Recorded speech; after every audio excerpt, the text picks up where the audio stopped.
हुजूर की जो बड़ी साहिबजादी है ना, सरकार की 4 बेटियां हैं। सबसे बड़ी का नाम है सैयदा ज़ैनब, उसके बाद है सैयदा रुकैया, और तीसरी है सैयदा उम्मे कुलसूम, और चौथी है सैयदा तैयबा हजरत फातिमा ज़हरा रज़ी अल्लाह ताला अन्हा।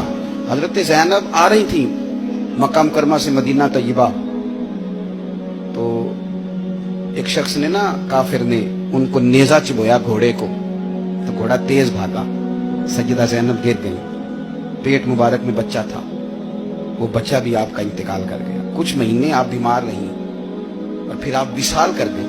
मेरे महबूब के सारे खानदान ने, सारे खानदान ने कुर्बानियां दी। सैयदा ज़ैनब उस जख्म की वजह से इंतकाल कर गई। वही बंदा नेजा मारने वाला फतेह मक्का के दिन चेहरे पे नकाब डाल के आ गया और हुजूर के सामने बैठ के कहने लगा, बहुत बड़ा दुश्मन भी आ जाओ तो माफ कर देते हो।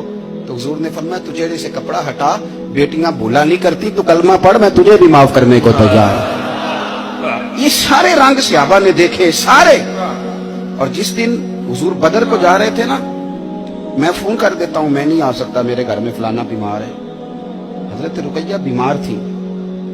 हुजूर बदर में जब जा रहे थे तो बेटी के सराहने खड़े थे, तो शहजादी कप रही थी, तो नबी पाक ने हजरत उस्मान को, दामाद को बुला के कहा, उस्मान 2 ही जा सकते हैं, ये मैं जा सकता हूँ, ये तू जा सकता है, मेरी बेटी, मेरी धी बीमार है। हजरत उस्मान ने कहा, नहीं जा सके। बदर में हुजूर जिहाद के लिए गए थे और अपनी बेटी का जनाजा नहीं पढ़ सके। हजरत रुकैया को हजरत उस्मान कहते, मैं दफन करके आ रहा था जब नबी पाक सल्लल्लाहु अलैहि वसल्लम बदर से। ये सारे रंग सहाबा ने देखे, ये सारा अंदाज देखे।